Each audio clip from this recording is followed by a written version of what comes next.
저 오늘 아름다운 인생이라는 말씀으로 함께 은혜를 나누고자 합니다. 약 27년 전 한국의 탐험대가 지구의 극지인 이 북극을 정복한 일이 있었습니다.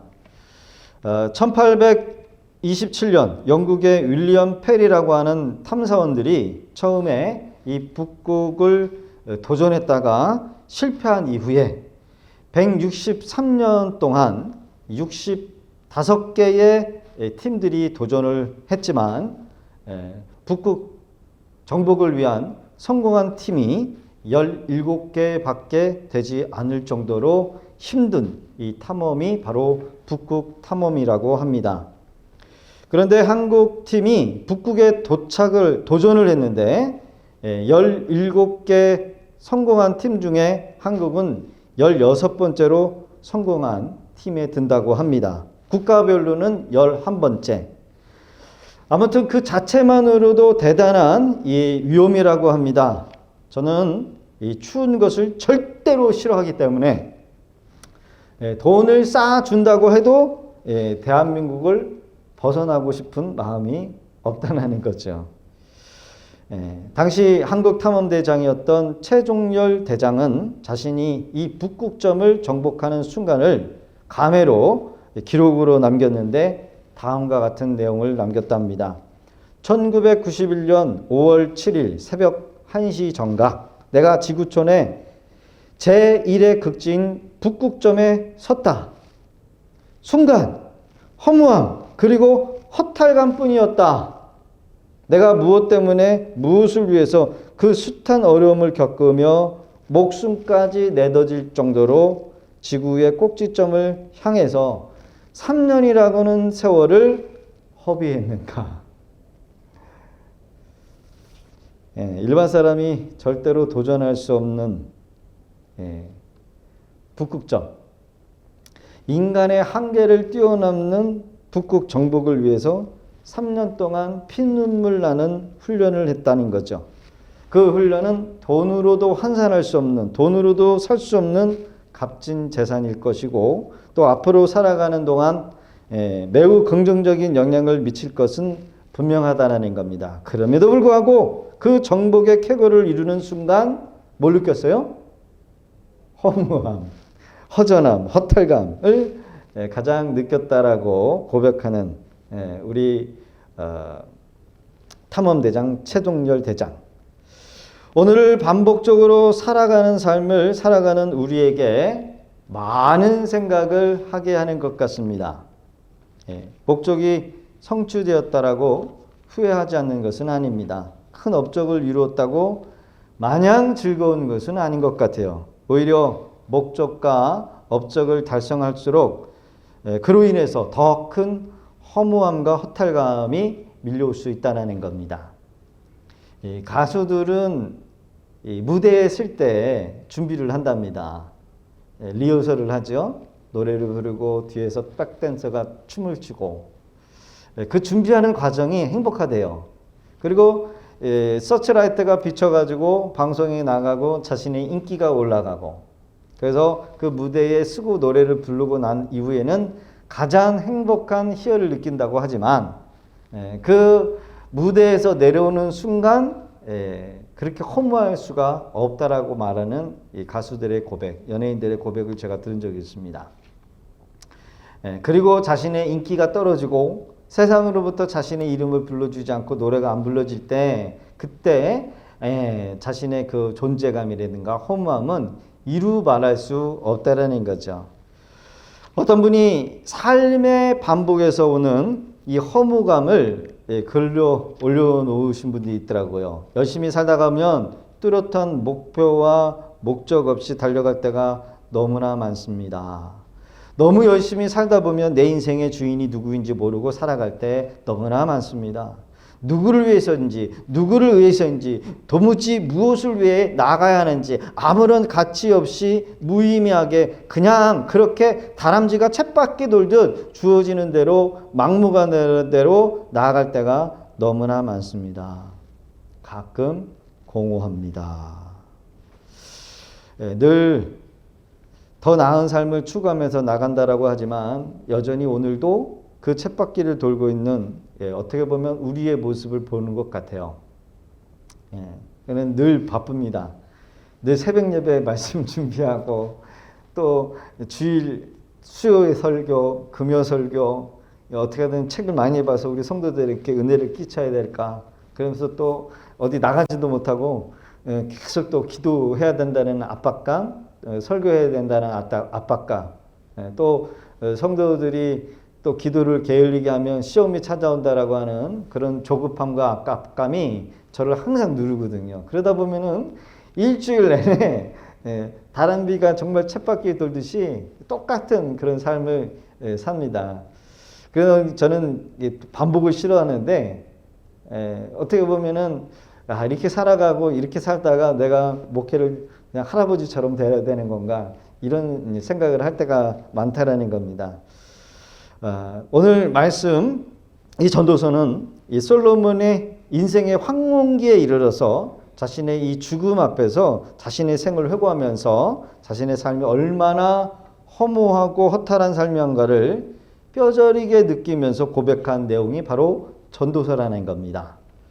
솔로몬은 이스라엘의 왕이지요. 가장 강한 왕, 가장 큰 부귀 영화를 누린 왕입니다. 하나님께서 이 솔로몬에게 인간이 할 수 있는 모든 부귀 영화를 그에게 경험하게 하신 이유가 있는데 성경에 길어보니까 이 땅에 어떤 사람보다 이 솔로몬보다 이런 부귀 영화를 누린 사람은 일생일대에도 없다라는 것이 내용이라는 겁니다.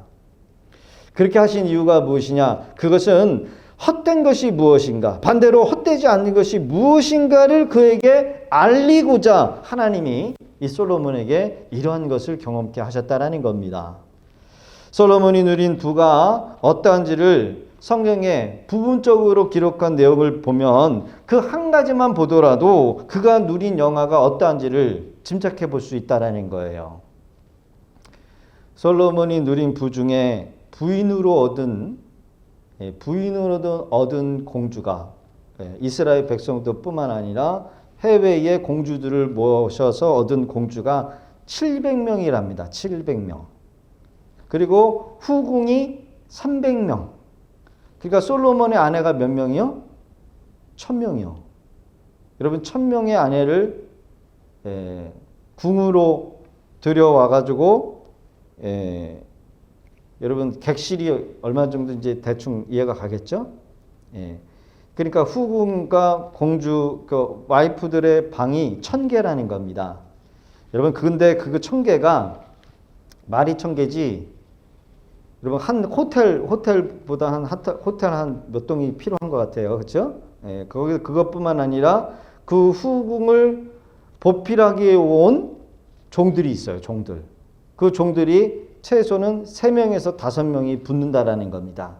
그러면 공주하고 공주의 그 후궁들이 거늘 방이 딸린다라고 한다면 한 3000석에서 4000석의 뭐예요? 객실이 있어야 한다는 거죠. 그리고 성경의 기록을 보니까 하루에 한 끼 먹는 양식에 여러분 짐승들을 잡는데 소, 양, 염소 이런 짐승들을 잡는데 1000마리가 넘는다라고 합니다. 그러니까 여러분 하루에 3끼 먹지요? 그러면은 3000마리가 소요되는 것을 우리는 봐야 됩니다. 그러니까 여러분 솔로몬이 가지고 있는 능력이 얼마나 대단한지를 지레 짐작해 볼 수 있다라는 겁니다. 우리 일반 사람들이 생각하지 못한 엄청난 규모의 부와 영화를 누린 솔로몬의 지혜는 우리가 상상하지 못할 지혜를 가지고 있는데 잠언을 3000가지를 지었고 그가 지은 시만 하더라도 1005개가 된다라고 합니다. 하나님께서 다윗에게 주신 그 축복이 솔로몬에게 넘어갔고 솔로몬은 힘 있는 왕이요 지혜 있는 왕이요 부가 인간이 상상할 수 없는 초월한 그 이상의 위대한 왕이었다라는 겁니다. 이토록 위대한 왕이 인생의 삶을 되돌아보면서 그가 한 말이 뭐냐면 모든 것이 헛되고 헛될 뿐이다 라고 말씀하고 있어요. 전도서 3장 그리고 2장 18절과 25절에 이 솔로몬은 헛되단 말을 계속해서 되풀이하고 전도서의 첫 장의 시작을 뭐라고 얘기하냐면 전도자가 이르되 헛되고 헛되고 헛되며 모든 것이 헛되다라고 아예 이야기를 하고 있다는 겁니다. 과연 솔로몬이 헛된 것을 말하고자 전도서를 기록한 것일까? 그렇지 않다는 겁니다. 인생은 다 헛되지만 그러나 결코 헛되지 않는 것이 있다라는 것을 말하기 위해서 솔로몬이 이야기를 하고 있는 겁니다. 그것은 서두부터 얘기합니다. 자꾸 헛되다 그러면 허무해가지고 괜히 우울증이 오실 것 같아가지고 답을 먼저 말씀드립니다. 하나님 안에 머무는 그리고 하나님 안에 목적을 두고 살아갈 때 우리의 인생, 그 어떤 인생은 헛된 것이 아니다라는 것을 전도자 솔로몬이 말씀하시고자 하는 거예요. 여러분 기억하실 수 있기를 바라요. 우리가 하나님을 위해서 예배하고 하나님을 위해서 살아가고 하나님을 위해서 복음을 전하는 이 모든 것들이 헛된 것이 아니다라는 것. 더 나아가 구원받은 우리 성도들의 삶은 결코 헛된 삶이 아니다라는 것입니다. 이것이 삶의 지혜요 가치입니다. 오늘 3장 11절의 말씀을 통해서 우리에게 주시는 메시지를 우리가 한번 살펴보면서 하나님 안에 사는 삶이 얼마나 복된 것이고 의미가 있는 것인지를 깨닫고 돌아갈 수 있는 복된 우리 성도들 되어지기를 주 이름으로 축복합니다. 또한 우리 삶에 우리가 이해할 수 없는 시련과 고난 그 역시 하나님께서 허락하신 섭리라는 것을 우리가 깨달을 수 있어야 한다는 거예요. 첫째, 우리의 인생은 하나님께서 아름답게 하셨다는 겁니다.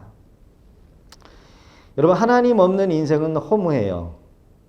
헛됩니다. 그러나 예수 그리스도를 통해서 구원받은 우리 성도들의 삶은 결코 헛되지 않습니다. 허무하지 않습니다. 그렇습니다. 하나님 안에 거하는 우리의 삶은 오히려 복되다라고 하고 요한계시록 21장에 보면 성도의 죽음은 하나님 보시기에 귀하다라고 말씀하셨다라는 거예요. 결국 성경은 아름답고 은혜롭다라고 말씀하고 있어요. 전도서 3장 11절에 하나님이 모든 것을 지으시되 때를 따라 아름답게 하셨고 또 사람에게 영원을 사모하는 마음을 주셨으니 11절에 모든 것을 지으시되 뭐를 따라? 때를 따라 잘 맞아 떨어지도록 하나님의 은혜와 은총을 채워주신다라는 말씀입니다. 성공도 실패도 기쁨도 슬픔도 출생과 죽음도 심음과 거둠도 획득과 상실도 외침과 침묵도 전쟁과 평화도 다 하나님의 섭리 안에서 조화롭게 이루어 가신다라는 것. 우리의 일생, 우리의 삶을 아름답게 하나님이 계획하셨다라는 겁니다. 즉 하나님께서 우리 인생들에게 주어진 모든 일들을 세밀하면서까지도 또 하나님께서 아주 조직적으로 세밀하게 우리의 계획을 이루어 가신 분이시라는 것을 말씀하고 있어요. 이 땅을 살아가는 인생 가운데 여러분 실패를 한 번도 안 한 인생이 있습니까? 모두가 다 성공만 했습니까? 아니면 또 누구는 모두가 다 실패만 했습니까? 모든 인생은 기쁨도 경험하면서 슬픔도 하나님이 경험하게 하신다는 겁니다. 그러기에 슬픔이나 기쁨이나 여기에 여러분 우리가 치우칠 필요가 없다라는 거예요. 너무 나는 슬픔만 당하고 나는 불행한 사람이다라고 여러분 그렇게 아픔만 생각할 것이 아니라 하나님께서는 우리에게 슬픔도 기쁨도 허락하시는 분이시라는 거죠. 그러니까 모든 인간들은 그것들을 다 겪는다는 거예요. 여러분 왜 하나님은 이런 일들을 우리에게 만들어 놓으셨을까? 여기에는 많은 이유가 있겠지만은 우리가 결국은 어려움을 통해서 또 행복을 통해서 하나님을 찾고 하나님을 만날 수 있게 하는 하나님의 이유가 여기 안에 담겨 있다는 겁니다. 그 이유를 깨닫게 하기 위해서 하나님께서 우리에게 슬픔과 기쁨과 실패와 성공과 내 계획과 내 계획 안에 또 하나님의 계획이 담겨져 있다는 거죠. 결국 인간은 하나님을 만날 때 자신에게 세운 하나님의 계획을 발견할 수가 있고 또 하나님이 세우신 그 계획 안에 내가 참된 인생을 살 수 있다라는 거예요. 지혜의 왕 이 솔로몬은 우리에게 우리의 눈에 보이지는 아니하시는 우리 하나님이 사람 한 사람에게 향한 모든 계획을 다 가지고 계시다라는 거죠. 여러분, 하나님의 계획 안에는 모든 것을 하나님이 계획하게 하셨다는 것을 여러분 믿으실 수 있기를 바랍니다. 예, 그러면요, 내게 당면한 실패도요, 하나님의 계획 안에 들어있는 거예요. 내가 슬픔을 당하는 것도 하나님이 내게 허락하신 겁니다. 그렇게 믿는 거지요. 그러게 성경을 통해서 우리가 얻을 수 있는 것은 우리의 좁은 시각을 벗어나서 하나님의 시각으로 세상을 바라보고 우리의 인생을 바라보게 하신다는 겁니다. 그러게 하나님의 시각을 가지고 우리가 우리의 인생, 다른 사람의 인생을 바라보면 하나님의 섭리를 봐요. 그분이 어떻게 일하고 계시는지를 깨달을 수 있다라는 겁니다. 그러게 우리 각자에게 한 하나님의 계획을 가고 있다라는 것은 목적이 있다라는 겁니다. 나를 향한 하나님의 놀라운 축복이 있다라는 거예요. 그러게 여러분요, 우리 앞에 당면한 어려움이 있을지라도 하나님은 우리를 골탕 먹이려고 우리에게 이런 시련을 주시는 것이 아니라 최종 끝에는 뭐냐? 복을 주시기 위함이라는 겁니다. 그러기에 우리 앞에 있는 이 좁은 시각, 좁은 상식 이해가 되지 않더라도 그분을 온전히 신뢰하고 따라갈 수 있는 복된 우리 성도들이 되어지기를 주의 이름으로 부탁드립니다. 어느 한 마을에 부지런한 농부가 살고 있었답니다. 이 농부는 호박을 보면서 이렇게 생각을 합니다. 이렇게 큰 호박이 어떻게 해서 이런 가늘한 줄에 열릴 수 있을까? 참으로 신기한 일이네. 그리고 호박이 어디서 자라요? 땅바닥에서 자라요. 땅바닥에서. 그렇죠? 이렇게 큰 호박이 땅바닥에서 가늘한 호박 줄기에서 열매가 맺어집니다. 도대체 이것을 만들 때 하나님은 무슨 생각을 하고 계셨을까? 당치도 않는 곳에 호박이 열리게 하시니 나 같으면 이렇게 큰 열매는 여기에 열매지 않고 저기 보이는 참나무 열매에게 열도록 했을 텐데 이렇게 얘기를 하더라는 거죠. 그러면서 이 농부는 거만한 말을 입에서 내뱉습니다. 하나님이 여러 가지 일들을 만들 때 나하고 함께 있었으면은 내가 참 하나님 앞에 뭐 했겠어요? 아니 하나님 그거는 그렇게 하는 게 아니고 이렇게 해야 됩니다. 이렇게 하는 게 맞습니다. 이렇게 참견했을 거라는 것을 토로를 해요. 내가 그때 하나님이 만드실 그 자리에 있었다라고 하면 내가 무엇을 만들든지 내가 제대로 했을 텐데. 예를 들면 참나무 열매라는 것이 여러분 우리가 보기에는 너무 작아요. 그렇죠? 새끼손가락만한 도토리입니다. 이런 도토리는 큰 나무에서 붙어가지고 자라게 하고 저렇게 큰 호박은 땅바닥에서 얇은 줄로 자라게 했을까? 오히려 이것을 바꿔가지고 자라게 했다라면 어떨까? 이런 생각을 한 겁니다. 분명히 하나님께서는 잠깐 실수를 하신 것이 틀림없어. 이건 분명히 잘못 만든 거야. 농부는 이 호박과 참나무 열매의 도토리를 바라보면서 이해할 수 없다는 생각으로 투덜거렸다는 겁니다. 그러다가 잠시 이 농부가 참나무 밑에서 잠을 청합니다. 그러는 중에 도토리 한 개가 이 농부의 콧잔등 위에 떨어지면서 상처를 내요. 상처를 내는 순간 아프니까 잠이 깼겠죠. 아야 라고 하면서 콧잔등을 맞는데 피가 고였어요. 따끔한 이 코를 매만지면서 이 농부는 생각을 고쳐 먹더라는 겁니다. 야, 도토리였기에 다행이었지. 이보다 큰 호박이 머리에 떨어졌으면 어떻게 됐을까? 난 아마 죽었을 거야. 이 농부는 잠시 생각을 하고 깨닫게 됩니다. 그러고 보니까 하나님의 계획은 참으로 지혜로우시구나. 이런 일이 없도록 만물을 지혜롭게 창조하셨구나. 여러분, 참나무 가지에 호박 같은 큰 열매가 열리지 않는 이유에 대해서 여러분 깨닫게 되는 순간 아니겠습니까? 이 농부는 천지 만물을 창조해내신 하나님의 솜씨를 찬양하면서 기분 좋게 집으로 돌아갔다는 거예요. 때를 따라 아름답게 하셨다라고 하는 의미가 바로 하나님의 섭리를 이야기하는 거예요. 우리 인생들에게 일어나는 모든 일, 심지어 우리가 절대로 일어나지 않기를 원하는 그런 사건, 사고, 질병 역시 하나님의 섭리 속에 담겨 있는 거예요.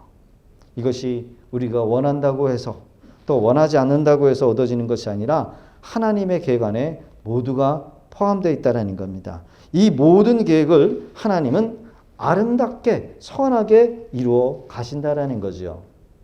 그러기에 우리는 하나님의 선하심을 믿고 나갈 때 어떠한 두려움도 이겨낼 수 있습니다. 하나님을 온전히 찬양할 수 있는 줄로 믿습니다. 그런 복된 저와 여러분 되시기를 주의 이름으로 축복합니다. 두 번째로는 영원한 가치를 바라보면서 나가도록 한다는 거예요. 우리가 가져야 할 태도는 영원한 가치를 찾는 거예요.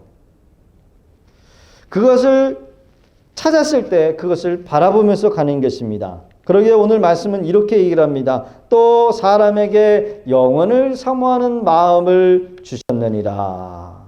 하나님께서는 사람 각자에게 영원을 사모하는 마음, 영원한 생명, 영원한 나라, 영원한 가치, 그렇죠? 그리고 그것을 쫓아가도록, 그것을 추구하면서 살아가도록 우리에게 마음을 주셨다는 겁니다. 여러분, 이것은 이 세상이 전부가 아니라는 거예요. 영원한 내세가 여러분 하나님을 모르든 하나님을 아는 사람이든 다 그 마음속에 뭐가 있어요? 내세에 대한 소망이 있다라는 겁니다. 그래서 가까운 사람이 세상을 달리할 때 우리는 이렇게 얘기합니다. 저 사람은 법 없이도 사람이기 때문에 아마 다 좋은 데로 갔을 거야. 여러분, 이런 막막한 믿음을 갖게 되지요. 여러분, 이런 마음을 누가 넣으셨다고요? 하나님께서. 이것이 바로 종교성이고 사람이 영혼에 대한 하나님을 찾는 마음이라는 겁니다. 사람들이 사는 동안에 기뻐하면서 선을 행하는 것보다 더 나은 것이 없는 줄 내가 알았고 사람이 먹고 마시는 것과 수고함으로 낙을 누리는 것이 하나님의 선물인 줄 또한 알았도다. 하나님을 만나고 하나님을 알게 되면 하나님께서 주신 인생을 살아가면서 기뻐하면서 선을 행하는 인생으로 살게 된다는 거예요. 이때부터 자신에게 주어진 그 영역 안에서 만족하면서 살아간다는 겁니다. 그죠? 여러분, 우리는 알 거예요. 1달란트 준 사람과 2달란트, 5달란트 준. 그리고 1달란트 준 사람은 주인의 의도를 몰랐어요. 그래서 땅에 묻어가지고 주인이 올 때 다시 그걸 찾아가지고 내어드린 겁니다.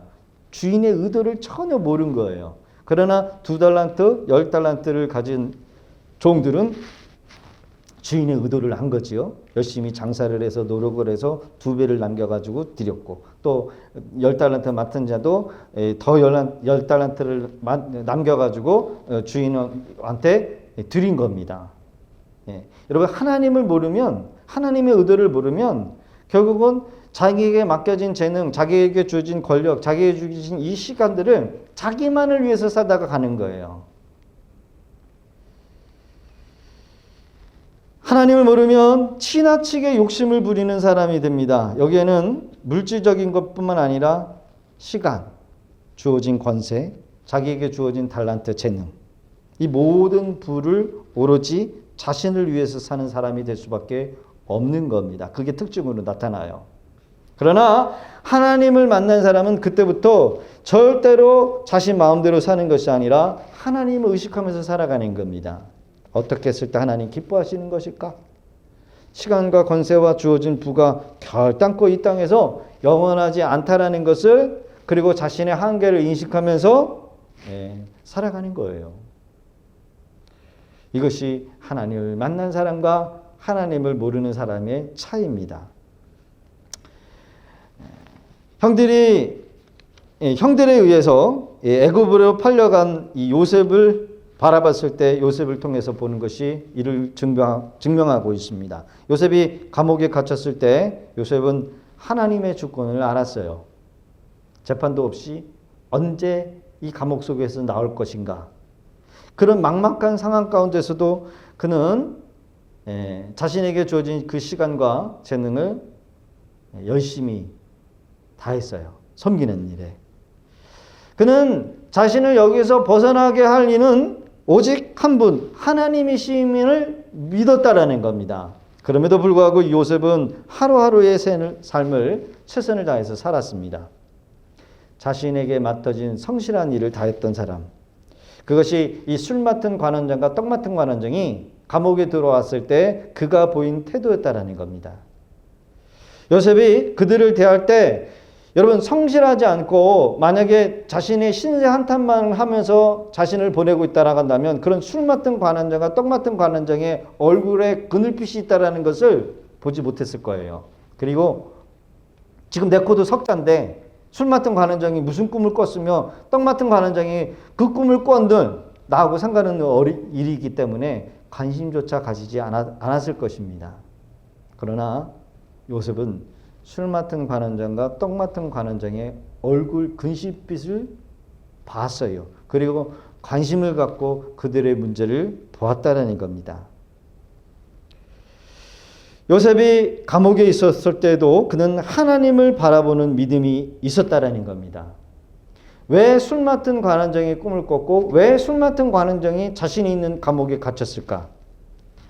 그것은 분명히 하나님이 보내신 사람들이라는 것을 요셉은 보았을 것입니다.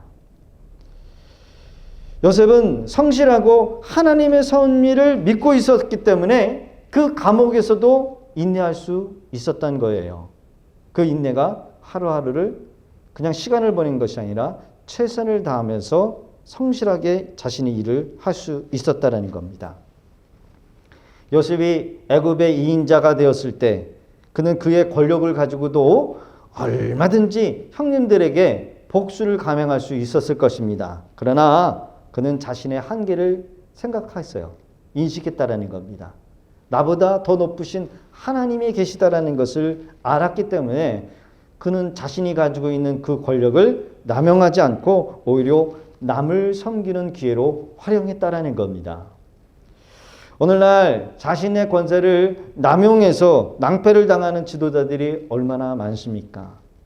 여러분, 대통령의 권리는 5년밖에 되지 않습니다. 5년이 긴 것 같은데 또 짧아요. 5년이 끝나고 나면 다음 권력자들이 분명히 일어난다는 거죠. 하나님을 제대로 만난 인생은 절대로 남용하는 삶을 살지 않습니다. 왜요? 모든 것이 때가 되면 그 다음으로 다 내려놓을 때가 반드시 온다라는 것을 알기 때문에 그것이 하나님의 주권과 섭리를 경험한 사람들의 삶에 나타나는 삶입니다. 사랑하는 성도 여러분, 항상 하나님께서 우리와 함께 계심을 여러분 믿으실 수 있기를 바라요. 그리고 우리의 젊은 때도 우리가 열심히 돈을 벌어야 될 때도 다 지나가고 그렇지 못할 때도 온다라는 것. 그리고 우리가 열심히 하나님을 섬길 때도 있지만 섬기지 못할 때도 올 수 있다는 것을 기억하면서 지금 있는 자리에서 여러분 최선을 다하여 하나님을 섬길 수 있는 복된 우리 성도들 되어지기를 주 이름으로 부탁드립니다. 그러게 오늘 본문은 어떤 인생이 아름다운 인생이 될 수 있을까라고 말을 합니까? 자족하며 감사하는 삶을 살아가는 인생이 되라고 말씀하고 있습니다. 여러분, 최고의 행복은 하나님께서 주신 분복 안에서 만족을 누리면서 살아가는 사람, 감사를 누리는 사람이 여러분 진짜 행복한 사람이라고 전도서는 이야기를 하고 있습니다.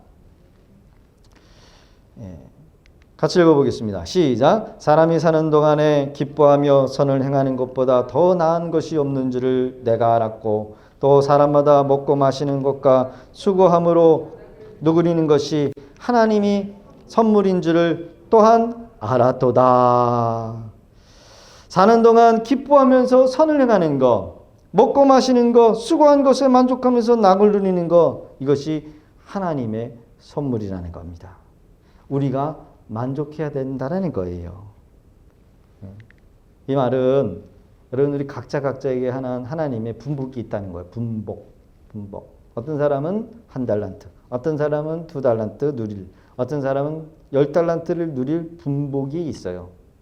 물론 2달란트 받은 사람이 10달란트까지 늘릴 수 있습니다. 그러나 그 사람이 누릴 분복은 2달란트밖에 안 되는 거예요. 우리가 열심히 노력을 해가지고 10억을 벌어도 그 사람이 누릴 복은 1억밖에 되지 않으면 1억의 가치만 누린다는 겁니다. 이게 하나님께서 주신 정해놓은 분복이다라는 겁니다. 물론 우리는 최선을 다하면서 살아가야 되겠죠. 그 나머지는 뭐 해야 될까요? 이제 섬기는 일에 흘려보내고 섬겨야 한다는 거예요. 하나님께서 행하시는 모든 것은 영원히 있을 것이라. 여기서 영원을 말하는 것이 아니라 이 세상의 옛 세대에서부터 현 세대, 우리 미래 세대에 계속해서 시간의 관념을 이야기를 하고 있습니다. 그 위에 더할 수도 없고 그것을 덜할 수도 없나니 하나님께서 그렇게 정해 놓으셨다라는 거죠. 이것이 하나님께서 행하신 것인데 사람들이 그 앞에 경외하게 하려 하시는 줄을 내가 알았도다. 그러니까 하나님의 시각에서 이 솔로몬이 그것을 보고 우리에게 이야기를 하는 겁니다. 그러기에 참된 행복은 하나님께서 우리에게 정해놓은 분복, 더 나아가 하나님만을 예배하는 것이 최고의 행복이다라고 말씀하고 있어요. 우리 각자에게 정해놓은 복, 어떤 사람은 태어날 때부터 키가 155cm면 155cm의 삶의 행복을 누리면 되는 거예요. 태어날 때 누구는 좋은 집안에 태어나고 그렇지 못한 집안에 태어난다 할지만 여러분 많이 가졌다고 행복한 게 아니죠. 적게 가졌다 해도 불행한 것도 아니라는 겁니다. 그렇지 못하더라도 행복하며 행복을 누리면서 살아가는 사람들이 있어요. 예전에 그 미국에서 아프리카에 그 옷 벗고 다니는 사람들 있잖아요. 그 사람들을 뭐라 그러죠? 부시맨. 부시맨 영화가 1, 2, 3탄 나왔지 않습니까? 부시맨 옷 벗고 다니고 문명의 혜택을 누리지 못하니까 문명의 혜택을 누리는 사람들이 그 사람들이 불쌍해 보이는 겁니다. 그래가지고 데려와가지고 많은 이 도시를 보여준 거죠. 호텔에 데려가가지고 이 부시맨이 제일 먼저 화장실 보니까 물이 고여 있고 벽에 뭐가 하나 나왔는데 돌리니까 뜨거운 물 나오고 돌리니까 찬물 나오고 얼마나 편리해요. 그러나 부시맨의 입장에서 봤을 때 이 현대를 살아가는 도시면에 살아가는 사람들이 불쌍해 보이더라는 거예요. 정해놓은 시간에 일하고 밥 먹고 그 안 좋은 매운 공기 마시고 조그마한 사무실에 틀어박혀 가지고 햇빛도 제대로 보지 못하고 오히려 정말 뭐 와이셔츠나 이런 거 입고 다니면서 정말 사람들한테 보이려고 하고 정말 애쓰고 수고해가지고 높은 자리를 올라가고 한평생 살아가는 그들의 모습을 바라봤을 때 그것은 참된 행복이 아니라는 것을 그들의 관점에서 얘기하고 있다는 거예요. 오히려 더 불쌍한 사람들이 도시민 속에 사는 사람들이라는 거. 그러니까 여러분요, 행복의 관점은 뭐예요? 주관적이라는 겁니다.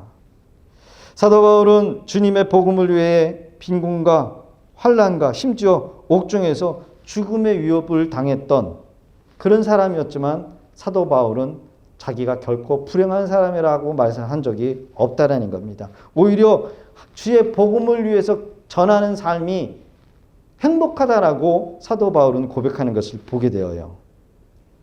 참된 만족은 하나님 안에서 있는 줄로 믿습니다. 환경적으로 우리가 어렵다고 우리가 낙심하지 말고 주님을 더 가까이 할 때 여러분 참된 행복이 주님으로부터 오는 줄로 믿어요. 우리가 무엇을 위해서 기도해야 될까요? 하나님 나라와 하나님의 의가 이 땅에 실현되기 위해서 우리가 기도해야 될 줄로 믿습니다. 이것이 우리가 해야 될 일이에요. 거의 며칠 동안 새벽 예배를 드리지 않았습니다. 각자 우리 성도님들이 비어있는 시간에 와가지고 기도하라고 제가 얘기를 했어요. 그래서 저만의 기도의 제목을 가지고 제가 하나님 앞에 나가서 기도할 때가 있었습니다. 도대체 이 코로나 바이러스가 왜 퍼졌는가? 이 우한 바이러스가 우리에게 주는 메시지가 무엇인가? 우리 믿는 성도들이 이것을 위해서 어떻게 기도해야 되고 또 앞으로 어떤 목회를 준비해야 될까? 이것을 가지고 주님 앞에 기도하면서 나갈 때 하나님께서 제게 응답을 주신 것 같아요. 세계 정세를 읽다 보니까 지난 몇 개월 동안 몇 년 전부터 조짐이 있었다는 것을 하나님이 보여주셨습니다. 이 미국과 중국의 이 경제가 절대로 타협할 수 없다, 타협점을 찾을 수 없다라는 것을 보여주셨어요. 사실 이 미국이라고 하는 이 강대국이 중국이죠. 사회주의입니다. 공산주의입니다. 전체주의. 이 공산주의자들을 개방시킴으로써 온 세계의 열나가 이 경제적 이익을 얻게 해서 사회주의를 포기하고 이 자유주의 체제로 전환할 수 있도록 하는 것이 목적이었답니다. 그러니까 서로 잘 살게 하는 거죠. 우리가 알듯이 중국에 뭐 하나만 팔아도 중국 사람이 그 물건만 하나만 사더라도 엄청난 거지 않습니까? 그런데 이 중국은 결코 이 사회주의를 놓지 않고 전체주의를 포기하지 않고 호락호락하게 대하지 않았다라는 거예요. 미국과 중국이 이 경제 제재가 있기 전에 중국 안에 이 선교사들을 탄압합니다. 내쫓은 거죠. 그러면서 교회를 탄압하고 십자가를 꺾어버렸어요. 그러면서 이제 하나님의 보낸 이 경고와 사인이 이제 사스나 메르스 같은 이 질병으로 경고의 시작이었다라는 겁니다. 결국 복음을 거부하고 교회를 핍박하면서 결국은 우한 바이러스와 같은 그런 사태가 이제 일어나게 되고 지금은 경제 제재로 중국의 우리나라 말로 말하면 삼성전자죠. 삼성전자와 같은 이 하웨이의 그 거래가 미국으로부터 이제 완전히 이 단절되기 시작하면서 홍콩과 대만과 그리고 인도가 이제 주변국들이 이 중국과의 거래를 끊는 사태가 지금 일어나고 있다는 것을 우리가 봐야 한답니다. 결국 중국은 철저히 사회주의죠. 사회주의를 고집한답니다.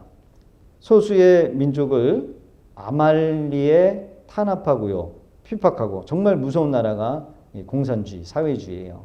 인간의 생명을 절대로 가치 있게 보지 않고 사상과 수단으로 인해서 얼마든지 희생시킬 수 있는 것이 바로 공산주의입니다. 한마디로 지금의 싸움은 무엇이냐? 바로 민주주의와 공산주의의 싸움이라고 여러분들이 보시면 돼요.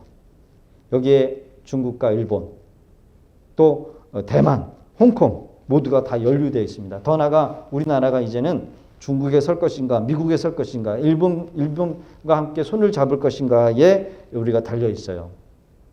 여러분 시대를 잘 읽어야 됩니다. 지금 이 시대는 전체주의의 시대. 우리 정부가 지금 전체주의는 아니지만 전체주의의 사상으로 흘러가고 있다는 것을 여러분들이 아셔야 돼요. 반도체라고 하는 이 반도체는 원래 일본이 우리에게 기술을 전수해 준 겁니다. 근데 우리가 중국과 손을 잡아야 되느냐, 미국과 손을 잡아야 되느냐 해서 우리가 일본과 손을 잡지 않고 지금 중국과 손을 잡으려고 하는다라고 하는 것은 결국은 이것은 역행하는 것이에요. 세계 정세의 한 부분으로 우리가 볼 것이 아니라 세계 정세가 어떤 방향으로 흘러가고 있는 것을 넓은 시야를 가지고 우리가 지금 우리에게 당면한 이 어려움, 이 질병이라든지 경제적인 어려움이라든지를 잘 보고 기도해야 될 때라는 겁니다.